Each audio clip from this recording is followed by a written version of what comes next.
So because I haven't seen one before, I've never held one, I've never shot one, I know nothing about it, I decided to pick up the DP-12. Just kidding, this is a KSG. You guys, I have promised to do a bullpup shootout video, and I kinda did in the I shot myself video, but suffice it to say, the Kel-Tec RDB is a gigantic piece of crap. Mine didn't run. If you guys need reference of that video, or if you disagree with me, go ahead and watch it. You'll see that it didn't run. I got double feeds, triple feeds, failure to extract, failure to feeds, you name it. Tried every mag under the sun, ran different ammos. I don't want to hear about yours and how awesome it runs. That's great. Kind of like my Kel-Tec PMR 30 video. It didn't run at all. Thing's a gigantic piece of crap. Anyways, moving on to the actual point of this video, here we have the Kel-Tec KSG. This is actually my third one. I sold the first one that I got, I think the day that it was actually released, I got my hands on one. And that was a mistake. It was an awesome gun. It ran great. I've never had any of the problems that other people have that are, you know, really common complaints. This weapon is clear. You can see the white magazine tube followers right there. And let's be extra safe here, as I always am. Shine a light in there. Definitely magazine tubes. And let's go ahead and open the breech. And make sure again.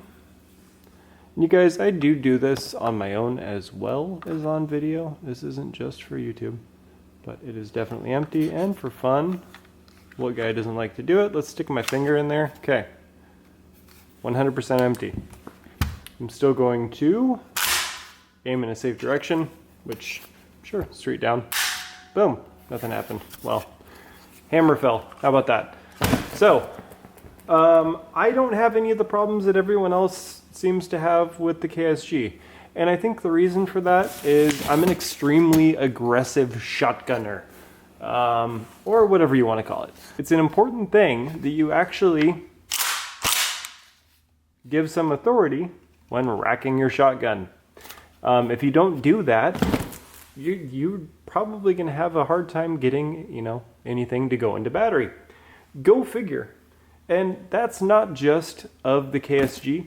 That is with your 870s, your 500, your 590, you name it. You really have to have authority behind pumping that action. Giggity.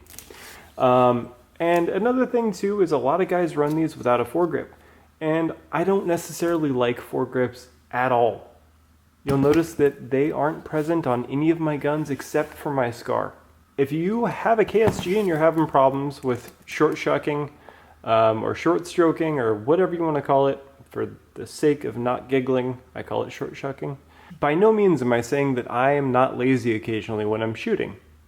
And when I'm doing so and I'm running around and shooting steel and my arms are getting tired, I do, like everyone else, eventually run out of steam, and I have a proclivity to occasionally be lazy. And when I'm running a shotgun, if I just had this here, well, you know, I might accidentally short shuck it. But my wife was having the problem that a lot of you guys are having, and that she wasn't really riding it back hard enough. And it's not that she doesn't have the strength. What was happening is this opening here, it'll get you. If you're not paying attention to where your hand is, it will get you, and it hurts. So I threw this on here for the sake of my wife, and I haven't taken it off just simply for the fact that I enjoy shooting it this way. So that's that. Now, as far as everyone's complaints of, oh, the shells hurt, man up. I mean, it's a bullpup. This is where the shells come out. I've never actually been hit by one, so I don't know if I'm holding it stupid. If I'm doing it wrong, you guys let me know. I'm sure you will anyways. But, I mean, here's where my hand is. Okay, boom. I don't know, maybe it's just because I'm 6'7" and my arms are 10 feet long. Could be it, but anyways, I picked up the KSG in this really cool silvery titanium, almost blue color. I'm not sure what you want to call this, but once this was released, I had to pick up a second one. So here it is in whatever color you want to call this. I'm sure there's actually a Cerakote name for it. But I enjoy it. I really like the color a lot. So back to the original topic. Doing the bullpup shootout video, here is the result. The X95 wins. It will always win. The RDB, in my opinion, is a gigantic piece of crap. It is what it is. Now, that's not to say that I don't like Keltec. I have had really bad luck with them. This is their saving grace for me. Otherwise, I would completely write them off as a company. So if I'm being honest with you guys, this is my favorite pump shotgun. If I had to choose a pump, it would be the KSG. Let's move this aside, and I am going to do an actual bullpup shootout video for you guys, but it's not going to be with a rifle, it's going to be with shotguns. And we are going to be comparing the wonderful KSG to the DP-12. And I decided to do this video as a in my living room non-shooting video just simply for the fact that I haven't actually seen an unboxing of this gun yet. So here you have it. This, as you know, is made by Standard Manufacturing, right there. Now, Standard Manufacturing, for you guys who aren't trap or skeet fanatics, is a really well-known company. They know their way around guns. And we actually own one of their over-unders. It's a great trap and skeet gun. Very high quality, very high-end gun. Now, this will be my first time opening this gun, okay? You guys are seeing it for the first time with me.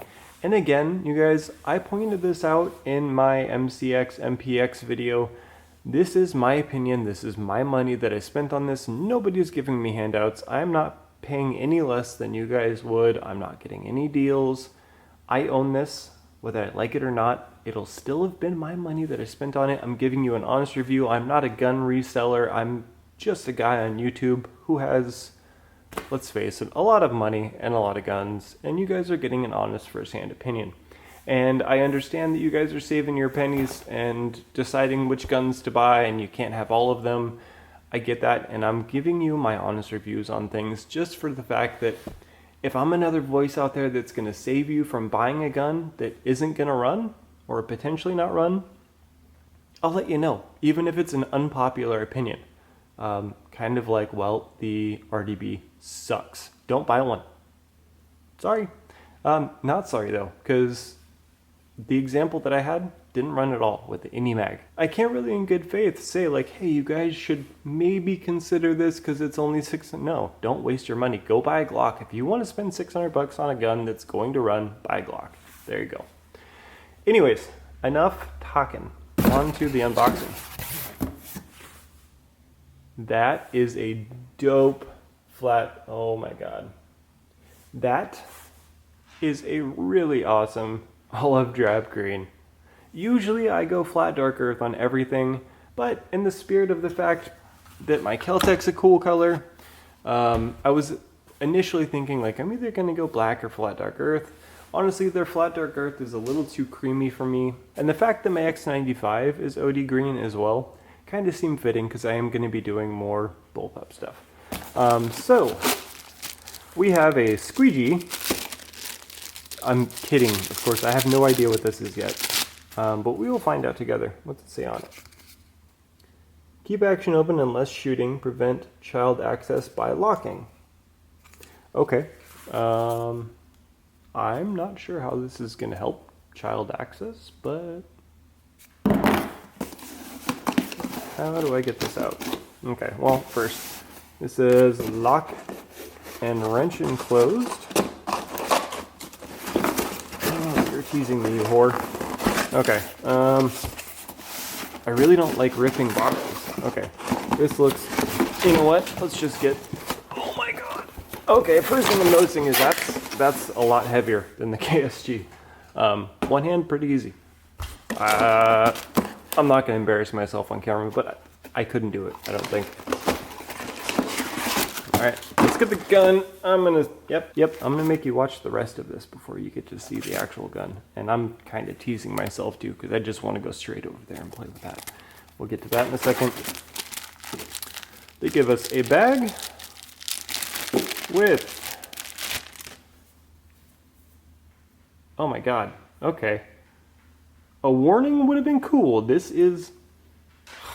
You smell that? Smell that. This is soaked in oil. What in the fuck was your plan with this?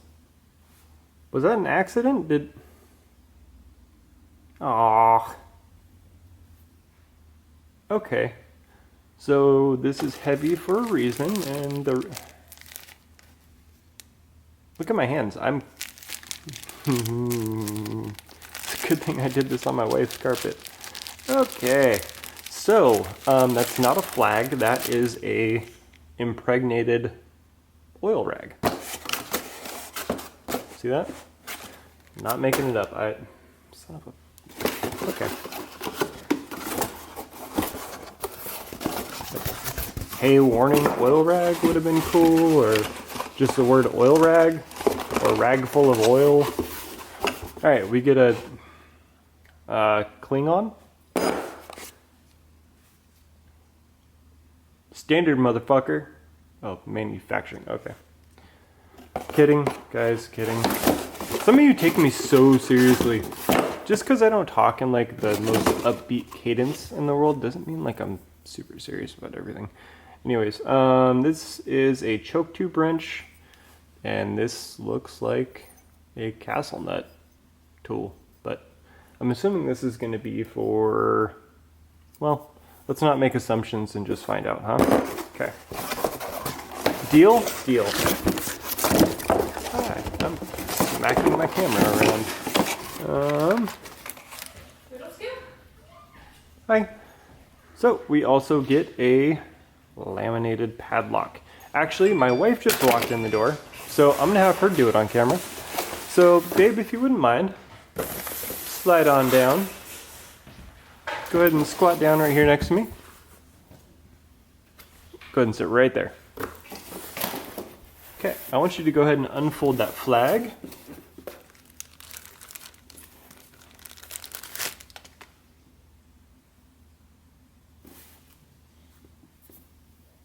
Go ahead and unfold it.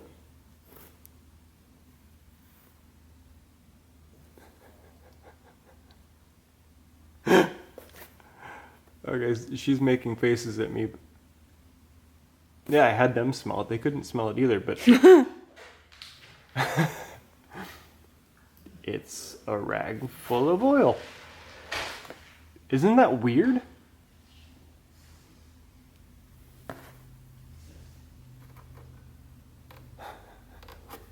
She has a really perplexed look on her face, but I don't want to move the camera.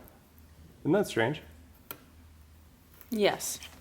Okay, so moving on. Go ahead and wash your hands. Thank you, wife. All right, so back to the gun. So this is obviously a choke tube wrench and a super high quality 30mm laminated padlock. Protect your valuables. I don't think this is gonna help us, but visual deterrent.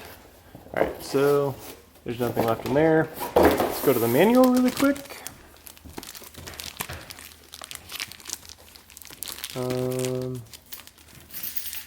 My hands are slippery. You've got to be kidding me. You guys, I can't open a plastic bag because I'm saturated in oil. AFO2, for those of you who are wondering. Okay, so breaking into this, we get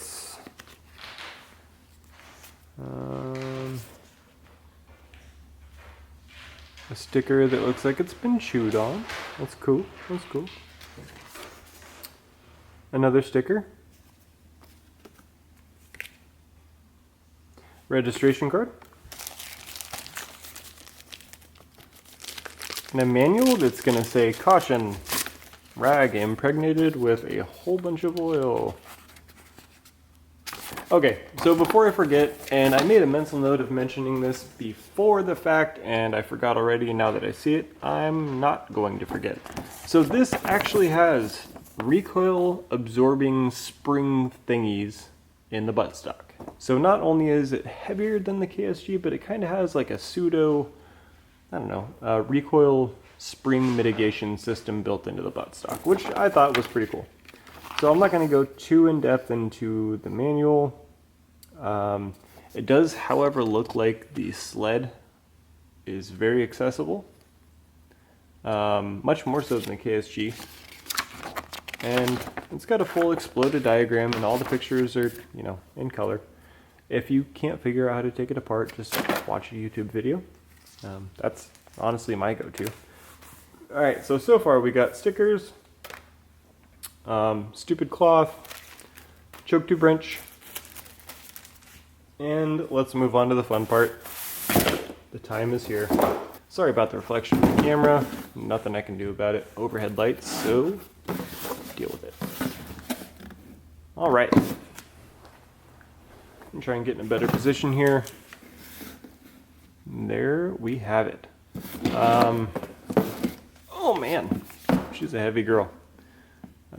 So we have the one thing that they had to make sure that they protected was the name, right? But again, good quality control, making sure that you don't get a scratched up gun.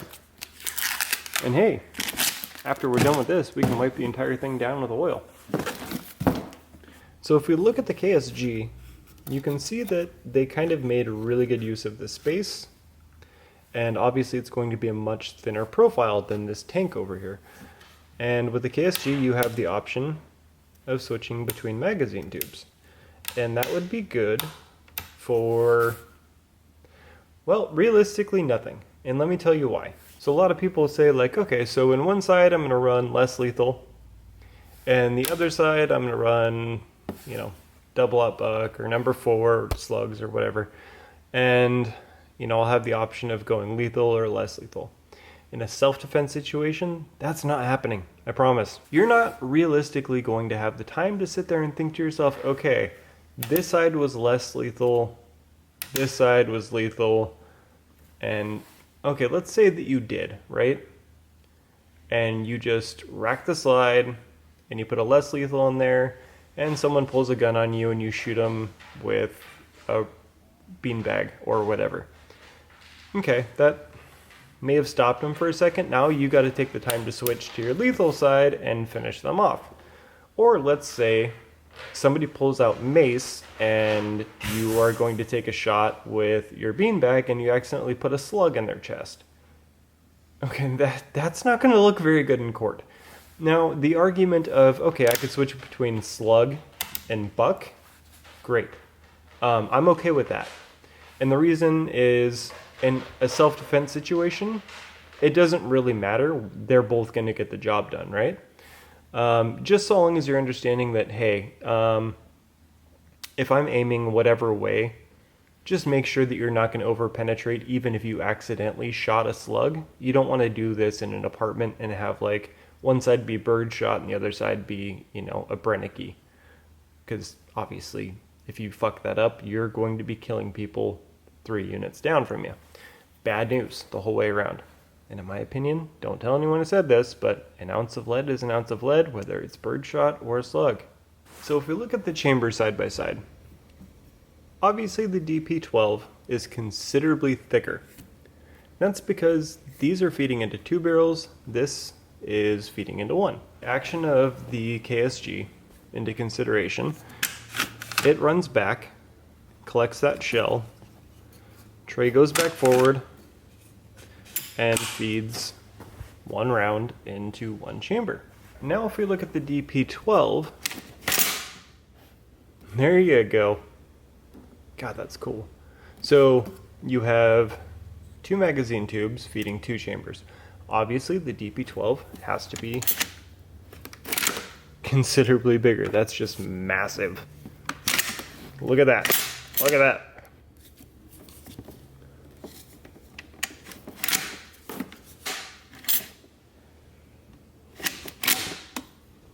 There you go.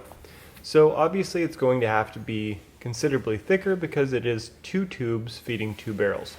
Walls are thin everywhere. They saved as much space as they could to keep down on bulkiness, but there's really only so much you can do. So length is pretty comparable. The DP-12 is maybe 1/2 inch longer in the stock. However, that actually gets your shoulder further away from your hand, so you're not as crunched when you're shooting. So I like the fact that the grip is further forward on this, being a bigger guy. Comparison of fire control groups. This has a cross block safety, which I hate. I always forget to use it. Yes, that's a training issue, but I don't train with cross block safeties because this is the only one that I own. The release is in the same spot on both, so that's good. This has an ambi AR style selector, which I'm totally okay with because I'm very used to that. And for fun, moving towards the business end, I wouldn't want either of them pointing at me, and no, for the record, they are not. I am far to the right of these. DP-12 definitely looks a lot more intimidating and a lot bulkier. Could be good or bad, and the bulk is definitely felt in the weight of the entire thing. Moving to the top, both have almost identical 1913 rails. Both are vented in pretty much the same exact spot. And Military Arms Channel actually made mention that his rail was a little bit thinner than the standard rail. I took a pair of calipers and threw them on there, and it's exactly the same on both. So maybe he got a weird early production, but mine is exactly the same. So they're both scalloped, and this one actually has lower scalloping and less aggressive texture to it. This top rail definitely has higher scallops. Maybe that's where he had issues. We'll find out once I throw an optic on here, but I don't foresee it being a problem. So take it for whatever it is, I suppose. This one does not have T marks denoting top rail. And this is just for the fun of it. Kind of a top view of everything going on. I never really thought the KSG looked like a cheap firearm, but next to the DP-12, I have to say this looks plasticky and flimsy. A lot of this is polymer, which obviously saves on weight. For the most part, everything on this, shy of just the upper receiver portion and where you would get your cheek weld, is polymer. This is stamped sheet metal, okay? And the DP-12, the entire upper receiver, even the parts that are wrapped in polymer, is actually machined from one solid piece of billet. So very, very, very high quality construction. And it feels that way. So obviously one of the biggest attributes of this gun is the fact that it fires 2 barrels. Not 2 barrels at once, it's 2 barrels per trigger pull. Now you over-under guys and side-by-side guys who have guns for trap and skeet, you'll know that most of your guns have to have a recoil impulse in order to be able to pull the trigger a second time. That's not the case with this, which is really neat. So first of all, let's feel the action for the first time. Very smooth, very, very smooth. Considerably more so than the KSG. So trigger pull, and then nothing. You see on that last trigger pull, this thing dropped down. So pay attention again here. And it drops down and frees the action to open. Okay, so just on one shot, I'm locked up. Now the bad thing, I personally don't have an issue with this, and the reason for that is I'm never pointing my shotgun at anything I wouldn't want to kill anyways. I'm never assuming that the weapon is clear, okay? Just follow the basic fundamentals of safe firearm handling and you'll be fine. So I pulled the trigger, it went click once, and I fired the right barrel. Now, I can't put the weapon on safe. So I have one more pull. Boom. Now, I still can't put the weapon on safe, just like an AR. If both hammers aren't cocked, you cannot put the weapon on safe. So as the weapon sits right now, and if you're an AR guy, you'll know what I'm talking about. The hammer's not cocked back, so we can't move our selector, right? So here is where a lot of people have an issue. And this, again, for me is a non-issue, just simply for the fact that I'm not pointing anything at anyone anyways, and you should always be assuming that there's a round in the chamber, and keep your damn finger off of the trigger unless you want the gun to go boom. So, we're gonna rack it, and we can put the weapon on safe. Nothing happens, okay? Fire, safe, not a big deal. Weapons on safe, nothing happens. Now, let's just fire the right barrel. Okay, click. Now, some may assume that because we can't move the selector, there's nothing left. Now, let's say you made that fatal mistake and you're like, oh, la da da, okay, it's definitely clear, boom. Oh, bye, wife. Now, if you do that and you pointed a gun at something that you didn't intend to kill in the first place and you pulled the trigger, that's 100% your fault. For me, that's not an issue. I don't have a problem with that at all. I don't point guns at things I don't want to kill. It's as simple as that. Just practice good fundamentals and always pretend, even if you've checked it yourself, there is a round in that chamber every single minute of every single day. If you pull that trigger, whatever the gun's pointed at will get shot. If you follow that, you'll be fine. So, again, back to the action. Very smooth. Super cool. And again, both hammers have dropped. Nothing is going to happen. Okay? Cool. Okay, so this has been sitting to the left of me this entire time. I have no 12 gauge ammo anywhere near me. I'm still going to check again because I'm going to be pulling the trigger. And even if the gun was to go bang, it would end somewhere in the mountains, in the woods. There's nothing that way. I could take a Raufoss round and send it through that wall and not worry about anything at all other than my wife yelling at me and scaring the shit out of my dogs. And going, Dav, police would come. But point is, if anything was to go that way, or that way, or that way, safe, I promise. So, that said, again, this was just to the left of me. Checking the chamber again, it's very, very clear. Still gonna stick my finger in there. Cool, we are clear. Always verify. Never rely on your memory, because your memory sucks as much as mine does. Don't kid yourself. Okay. So trigger. It's a combat shotgun. Let's not get into the trigger. It's better on the DP-12. I'll just say that for you. So these flexy little rods are the rods that cycle the action. A lot grittier, a lot more flex, a lot more wiggle and play, where the DP-12 was completely solid. And on this one, you can see this thing dropping as well, releasing the ability to rack the slide again. So the slide is racked. Okay, nothing can happen. So cross block safeties will always work. I'm not used to using them, and I always just assume that the weapon is ready to fire, and I honestly never carry around in the chamber with a shotgun. Anyways, half of the appeal of the shotgun is being able to go. That's the sound of, hey, you walked into the wrong house. Flame me all you want for it. I never, ever have the cross block safety on with this gun. The DP-12 will always have the safety on because there will always be rounds in the chamber, obviously pointing in a safe direction. And yes, this is going to be a defensive shotgun. Boom. Wait. Okay. Oh, I lied. Sorry, you guys. You cannot activate the cross block safety unless it is cocked. Interesting to know. Did not know that. We learn new things together every day. Welcome to the Havoc channel. Cool. So, do I love the KSG any less? No. It is still awesome. It still holds 14+1. It's still a great shotgun. In the grand scheme of things, it's going to be a lot more simple than the DP-12, and on top of that, it's going to be a hell of a lot cheaper. I'm going to say just shy of half, but that's just me. Again, I absolutely from what I've seen so far, love the DP-12. And let's focus more on that.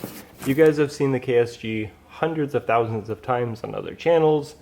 You've heard Tim from Military Arms channel cry about his poor little baby wrist and adding his little deflector thing. Again, I've never once experienced the shell hitting me in the arm. That's just me, and I'm sure a lot of you guys are going to disagree with me, and that's great, and that's super awesome. I don't care.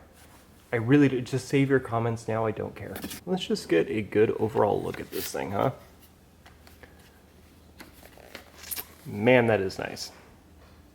So, if you can't tell, this is aluminum. This whole upper portion is aluminum. The rail is aluminum.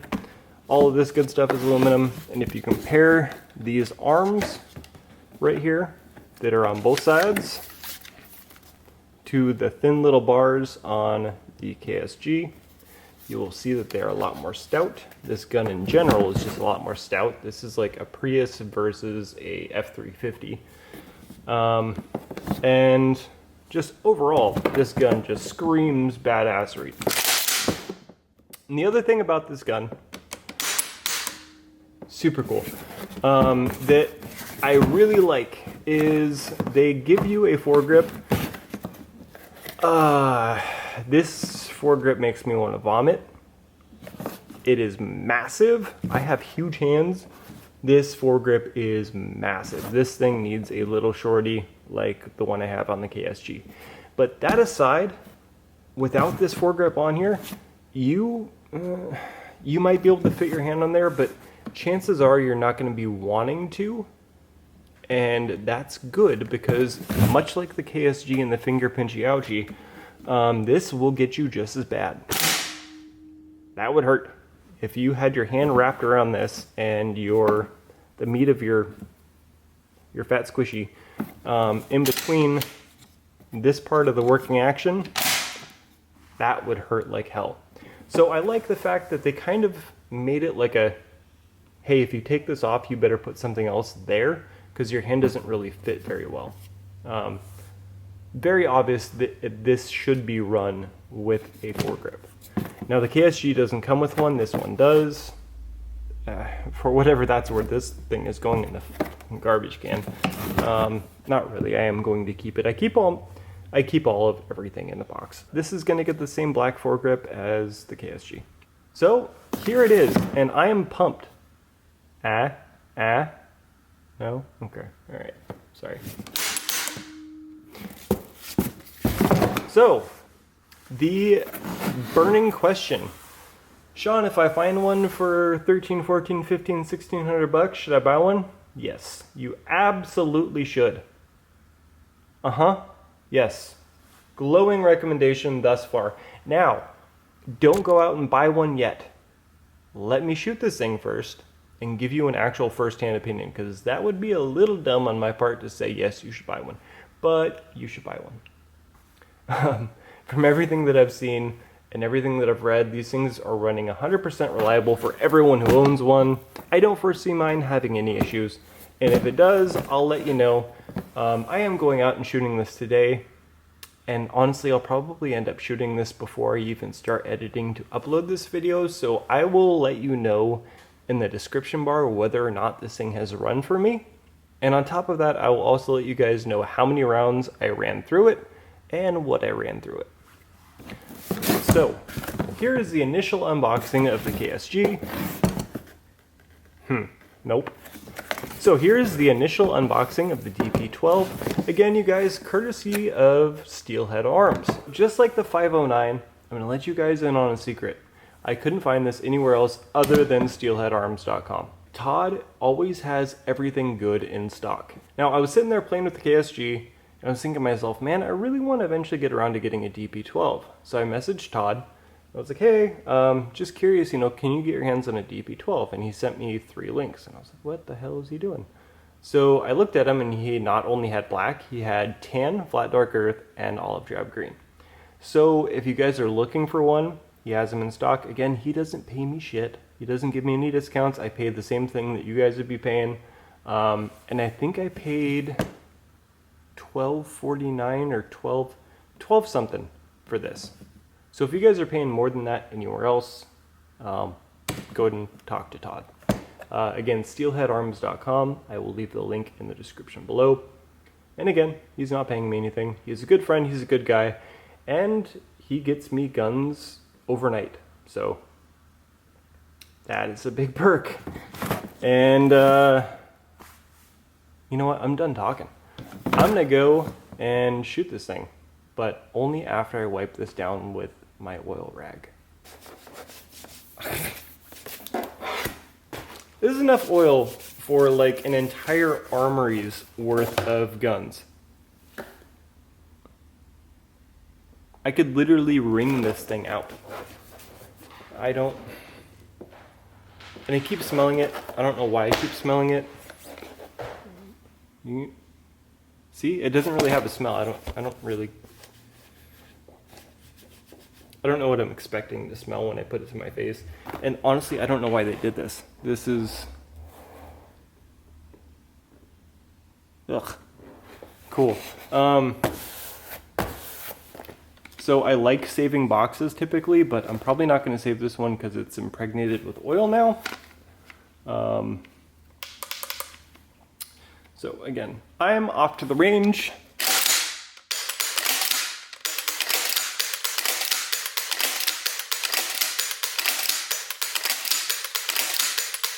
To do that for real. See you guys.